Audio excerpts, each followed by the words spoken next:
Hi friends, welcome to Kavya Anjali's kitchen. ഇന്ന് ഞാൻ വന്നിരിക്കുന്നത് വളരെ സോഫ്റ്റായ വളരെ സൂപ്പർ ടേസ്റ്റുള്ള ഒരു ചോക്ലേറ്റ് കേക്കിൻ്റെ റെസിപ്പി ആയിട്ടാണ്. ഓവനും ബീറ്ററും ഒന്നും തന്നെ യൂസ് ചെയ്യാതെ നമുക്ക് വളരെ പെർഫെക്റ്റ് ആയിട്ട് ഒരു ചോക്ലേറ്റ് കേക്ക് ഉണ്ടാക്കിയെടുക്കാൻ പറ്റും. ഇതിൻ്റെ ഐസിങ് തയ്യാറാക്കുന്നതിന് വേണ്ടിയിട്ട് ഞാൻ home made butter cream frosting ആണ് ഉപയോഗിച്ചിരിക്കുന്നത്.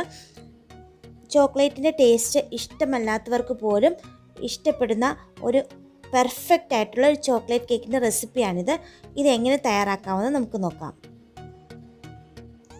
ഈ കേക്ക് തയ്യാറാക്കുന്നതിന് വേണ്ടിയിട്ട് നമുക്ക് കുറച്ച് ഡ്രൈ ഇൻഗ്രീഡിയൻസ് ഒക്കെ ഒന്ന് അരിച്ചെടുക്കണം. കേക്ക് നന്നായിട്ട് സോഫ്റ്റായിട്ട് വരാൻ വേണ്ടിയിട്ടാണ് ഇങ്ങനെ ചെയ്യുന്നത്. അതിന് വേണ്ടിയിട്ട് ഞാനൊരു അരിപ്പയിലോട്ട് 1.5 കപ്പ് മൈദയും 4 tablespoon cocoa powder, 1 teaspoon baking powder, 1/2 teaspoon baking soda, ഒരു പിഞ്ച് ഉപ്പ് എന്നിവ ഇട്ട് കൊടുത്തതിന് ശേഷം നന്നായിട്ട് അരിച്ചെടുക്കുകയാണ്. കട്ടകളില്ലാതെ പ്രത്യേകിച്ച് അരിച്ചെടുക്കാൻ ശ്രദ്ധിക്കണം. ഈ ലാസ്റ്റ് വരുന്ന കട്ടകളൊക്കെ നമുക്കങ്ങ് തട്ടിക്കളയാം. അങ്ങനെ ഈ പ്രോസസ്സ് ഒരു 2-3 പ്രാവശ്യം ആവർത്തിക്കണം. എന്നാലേ നമ്മുടെ കേക്ക് നന്നായിട്ട് സോഫ്റ്റായിട്ട് വരത്തുള്ളൂ. പിന്നെ 3 പ്രാവശ്യം അരിച്ചു കൊണ്ടുവന്ന ഡ്രൈ ഇൻഗ്രീഡിയൻസ് ആണിത്. ഇനി നമുക്ക് പഞ്ചസാരയൊന്ന് പൊടിച്ചെടുക്കണം. അതിന് വേണ്ടിയിട്ട് മിക്സിയുടെ ജാറിലേക്ക് ഞാൻ പഞ്ചസാര ഇട്ട് കൊടുത്തിരിക്കുകയാണ്. പഞ്ചസാര നന്നായിട്ട് പൊടിച്ചെടുത്ത് കൊണ്ടുവന്നിട്ടുണ്ട്. അതിൽ നിന്ന് 1/4 കപ്പോളം പൊടിച്ച പഞ്ചസാര നമ്മൾ എടുക്കണം. അതിലേക്ക് 2 മുട്ട പൊട്ടിച്ചൊഴിക്കണം.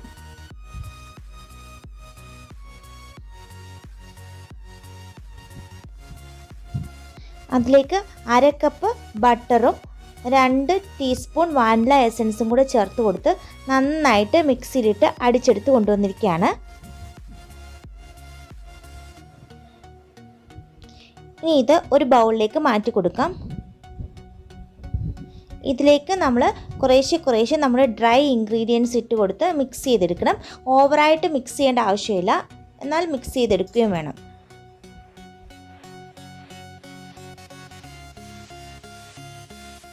ഇപ്പോൾ ഡ്രൈ ഇൻഗ്രീഡിയൻസ് എല്ലാം തന്നെ ഞാൻ ചേർത്ത് കൊടുത്തിട്ടുണ്ട്. ഈ മാവൊന്ന് ലൂസായിട്ട് കിട്ടുന്നതിന് വേണ്ടിയിട്ട് നമുക്ക് കുറച്ച് പാലും കൂടി ചേർത്ത് മിക്സ് ചെയ്തെടുക്കാം. കട്ടകളില്ലാതെ മിക്സ് ചെയ്തെടുക്കണം. ഈ മാവ് തിക്കായിട്ടിരിക്കുന്നതുകൊണ്ട് നമുക്ക് കുറച്ചും കൂടെ പാൽ ഇതിലേക്ക് ചേർത്ത് കൊടുക്കാം. നമുക്ക് ആവശ്യത്തിനുള്ള പാൽ ചേർത്ത് കൊടുക്കണം. ഒത്തിരി ബാറ്റർ അങ്ങ് ലൂസായി പോവുകയും ചെയ്യരുത്. ഇങ്ങനെ ഒഴിച്ചു കൊടുക്കുമ്പോൾ റിബൺ കണക്കിന് വീഴത്തക്ക കൺസിസ്റ്റൻസിയിൽ വേണം നമ്മുടെ ബാറ്റർ ഇരിക്കേണ്ടത്. ഇതിലേക്ക് 1/4 കപ്പ് പാലാണ് ഞാൻ ചേർത്ത് കൊടുത്തിട്ടുള്ളത്. ഇനി നമുക്ക് കേക്ക് ടിൻ ഒന്ന് സെറ്റ് ചെയ്ത് വെക്കണം.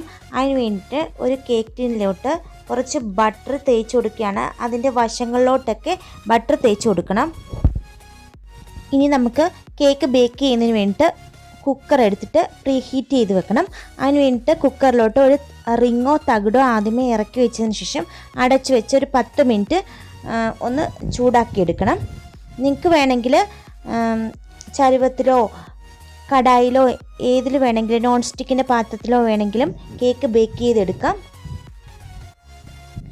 ഇനി നമുക്ക് കേക്ക് ടിന്നിലോട്ട് ബട്ടർ പേപ്പർ വെച്ച് കൊടുക്കണം. അതിന് വേണ്ടിയിട്ട് ബട്ടർ പേപ്പറിൻ്റെ കറക്റ്റ് സൈസ് എടുത്തിട്ട് അതിലേക്ക് വെച്ച് കൊടുക്കണം.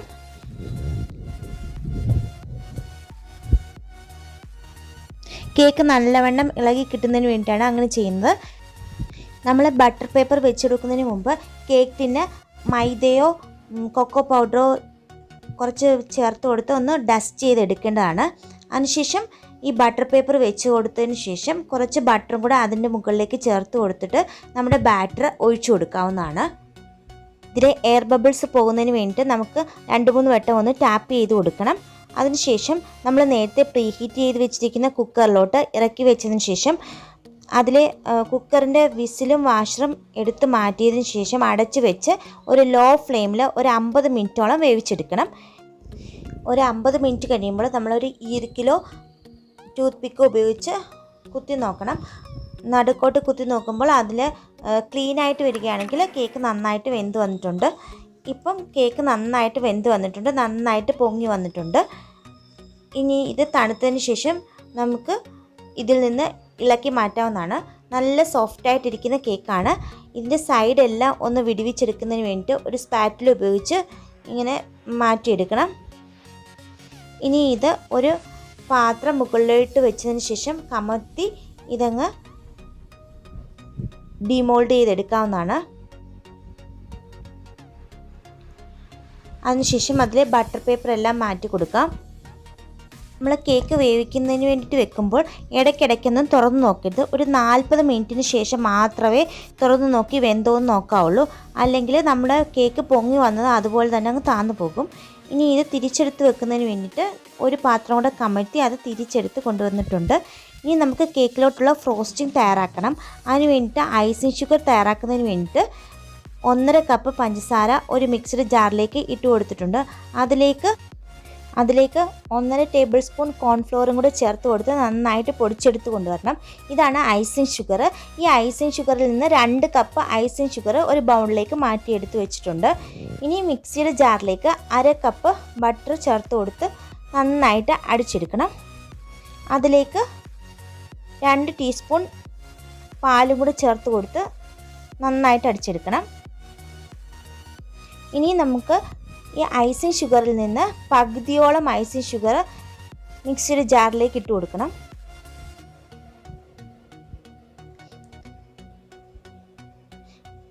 അതിനോടൊപ്പം 2 ടീസ്പൂൺ പാലും കൂടെ ചേർത്ത് കൊടുക്കണം. 2 ടീസ്പൂൺ വാനില എസൻസും കൂടെ ചേർത്ത് കൊടുക്കണം. എന്നിട്ട് ഇത് നന്നായിട്ട് അടിച്ചെടുത്ത് കൊണ്ടുവരണം. വീണ്ടും ഐസിങ് ഷുഗറിൽ നിന്ന് ബാക്കി ഐസിങ് ഷുഗർ എല്ലാം കൂടി ഇട്ട് കൊടുത്ത് 2 ടീസ്പൂൺ പാലും ചേർത്ത് കൊടുത്ത് നന്നായിട്ട് മിക്സിയിലിട്ട് അടിച്ചെടുത്ത് കൊണ്ടുവരണം.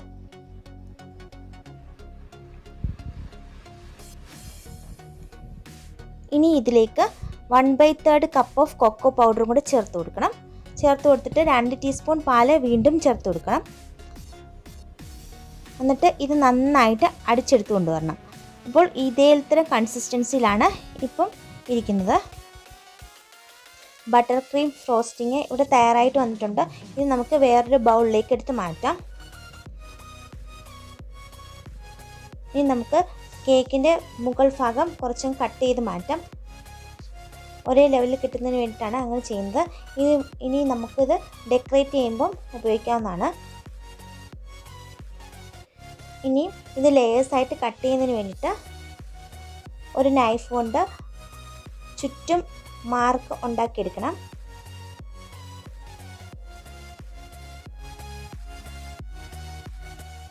ഇനിയൊരു ടോയിൻ ഉപയോഗിച്ച് ആ മാർക്ക് ഭാഗത്തുകൂടെ ഈ കേക്ക് 2ആയിട്ട് മുറിച്ചെടുക്കാവുന്നതാണ്. ഇങ്ങനെ ടോയിൻ ഉപയോഗിച്ച് മുറിക്കുമ്പം ഈസി ആയിട്ട് നമുക്ക് കറക്റ്റ് ഷേപ്പിൽ തന്നെ മുറിച്ചെടുക്കാൻ പറ്റും.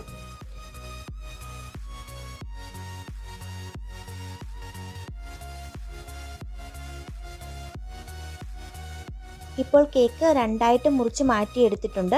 ഇനി ആദ്യത്തെ ലെയർ വളരെ സൂക്ഷിച്ച് വേറൊരു പാത്രത്തിലോട്ട് എടുത്ത് മാറ്റണം. സൂക്ഷിച്ചില്ലെങ്കിൽ ചിലപ്പോൾ പൊട്ടിപ്പോകാൻ സാധ്യതയുണ്ട്. വളരെ സോഫ്റ്റായിട്ടിരിക്കുന്ന കേക്ക് ആയതുകൊണ്ട്. ഇനി ഇതിലേക്ക് നമ്മൾ ഷുഗർ സിറപ്പ് ഒഴിച്ചു കൊടുക്കണം. നന്നായിട്ട് വെറ്റ് ചെയ്തെടുക്കണം കേക്ക്. അതിന് വേണ്ടി ഷുഗർ സിറപ്പ് ഒഴിച്ചു കൊടുക്കണം. 2 കേക്ക് ഇതുപോലെ 2 ഭാഗങ്ങളും ഷുഗർ സിറപ്പ് കൊണ്ട് നന്നായിട്ട് വെറ്റ് ചെയ്തതിന് ശേഷം ബട്ടർ ക്രീം ഫ്രോസ്റ്റിങ് അതിലേക്ക് ചേർത്ത് കൊടുക്കാം. ഇപ്പോൾ ഫ്രോസ്റ്റിങ് കുറച്ചുകൂടെ കട്ടിയായിട്ടിരിക്കുകയാണ്. അതുകൊണ്ട് 2 ടീസ്പൂൺ പാലും കൂടെ ചേർത്ത് കൊടുത്ത് ഒന്ന് ലൂസാക്കി എടുക്കണം. ആവശ്യത്തിന് പാൽ ചേർത്ത് കൊടുത്ത് നമുക്ക് ആവശ്യത്തിന് അനുസരിച്ച് ലൂസാക്കി എടുക്കണം. ലൂസാക്കി എടുത്തതിന് ശേഷം ഈ കേക്കിൻ്റെ പുറത്തോട്ട് ഇങ്ങനെ അപ്ലൈ ചെയ്ത് കൊടുക്കണം. കേക്ക് ഈസി ആയിട്ട് ഐസിങ് ചെയ്തെടുക്കുന്നതിന് വേണ്ടിയിട്ട് നമ്മൾ ആദ്യമേ ഒരു റൊട്ടേറ്റിംഗ് ടേബിളിൻ്റെ പുറത്ത് വേണം ഈ കേക്ക് ബോർഡോ ഈ പ്ലേറ്റോ എടുത്ത് വെച്ചിരിക്കേണ്ടത്. നമുക്കിപ്പോൾ റൊട്ടേറ്റിംഗ് ടേബിൾ ഇല്ലെങ്കിൽ നമ്മളൊരു ചരുവത്തിൻ്റെ പുറത്തോട്ട് ഒരു സ്റ്റീൽ പ്ലേറ്റ് എടുത്ത് വെക്കണം. അതിൻ്റെ പുറത്തോട്ട് ഈ പ്ലേറ്റ് എടുത്ത് വെച്ചാൽ മതി. എന്നിട്ട് ഈ പ്ലേറ്റ് ഇങ്ങനെ സാവധാനം കറക്കി കൊടുത്ത് ഈ ഫ്രോസ്റ്റിങ് ചെയ്ത് കൊടുക്കേണ്ടതാണ്. ഇനി ഒരു ലെയർ ചെയ്തതിന് ശേഷം അടുത്ത ലെയറും കൂടെ അതിൻ്റെ പുറത്തേക്ക് എടുത്ത് വെക്കണം. എന്നിട്ട് നമ്മുടെ ബട്ടർ ക്രീം അതിലോട്ട് ചേർത്ത് കൊടുക്കണം.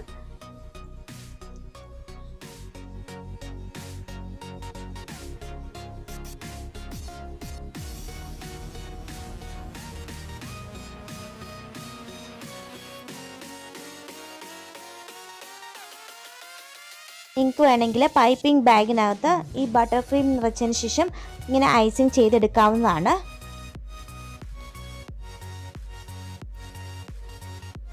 ഇപ്പോൾ ഈ ബട്ടർ ക്രീം എല്ലാം നന്നായിട്ട് കവർ ചെയ്തിട്ടുണ്ട്, കേക്കിനെ നന്നായിട്ട് കവർ ചെയ്തെടുത്തിട്ടുണ്ട്. ഇനി നമുക്ക് അതിൻ്റെ സൈഡിലോട്ടൊക്കെ തേച്ച് കൊടുക്കാം. കേക്കിൻ്റെ എല്ലാ സൈഡുകളിലും തേച്ച് കൊടുത്തതിന് ശേഷം നമുക്ക് ബാക്കി വന്നതെല്ലാം ക്ലീൻ ചെയ്തെടുക്കണം.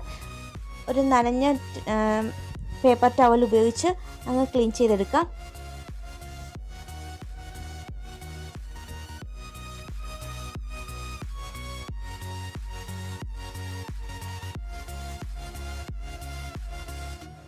ഈ റൊട്ടേറ്റിംഗ് ടേബിൾ കറക്കി നമുക്ക് കേക്കിൻ്റെ സൈഡിലെല്ലാം ഈ ബട്ടർ ക്രീം തേച്ച് കൊടുക്കാവുന്നതാണ്. എന്നിട്ട് ബാക്കിയുള്ളതെല്ലാം അങ്ങ് ഒരു പേപ്പർ ടവൽ ഉപയോഗിച്ച് ക്ലീൻ ചെയ്തെടുക്കണം. അതിനുശേഷം ഇനി നമുക്ക് കേക്ക് ഡെക്കറേറ്റ് ചെയ്യാം. നിങ്ങൾക്ക് എങ്ങനെ വേണമെങ്കിലും ഏത് സാധനങ്ങൾ ഉപയോഗിച്ച് വേണമെങ്കിലും ഡെക്കറേറ്റ് ചെയ്യാം. ഇപ്പോൾ ഞാൻ കാഡ്ബറീസിൻ്റെ ചോക്ലേറ്റ് ഉപയോഗിച്ചും കാഡ്ബറി ഷോർട്ട്സ് ഉപയോഗിച്ചുമാണ് ഡെക്കറേറ്റ് ചെയ്യുന്നത്. ഓരോരുത്തരുടെ ഐഡിയ ഉപയോഗിച്ച് നമുക്ക് കേക്ക് എങ്ങനെ വേണമെങ്കിലും ഡെക്കറേറ്റ് ചെയ്തെടുക്കാവുന്നതാണ്. നമ്മൾ നേരത്തെ കേക്കിൻ്റെ ഫ്രണ്ട് പാർട്ട് മുറിച്ച് മാറ്റിയതും കൂടെ ഈ കേക്കിൻ്റെ നടുവശത്തോട്ട് ഇങ്ങനെ സ്പ്രിങ്കിൾ ചെയ്ത് കൊടുത്തിട്ടുണ്ട്. അപ്പോൾ ഏകദേശം നമ്മുടെ കേക്കെല്ലാം ഡെക്കറേറ്റ് ചെയ്ത് കഴിഞ്ഞിട്ടുണ്ട്. ഇനി നമുക്കിതൊന്ന് മുറിച്ച് നോക്കാം. നല്ല സോഫ്റ്റായിട്ടിരിക്കുന്ന ഒരു കേക്കാണിത്. അടിപൊളി ടേസ്റ്റുള്ള ഈ കേക്ക് നിങ്ങളെല്ലാവരും ട്രൈ ചെയ്ത് നോക്കണം. ട്രൈ ചെയ്ത് നോക്കിയിട്ട് ഇഷ്ടപ്പെടുകയാണെങ്കിൽ എൻ്റെ ചാനൽ ലൈക്ക് ചെയ്യാനും ഷെയർ ചെയ്യാനും സബ്സ്ക്രൈബ് ചെയ്യാനും മറക്കരുത്. തൊട്ടടുത്തുള്ള ബെൽ ബട്ടൺ കൂടി ക്ലിക്ക് ചെയ്യാൻ മറക്കരുത്.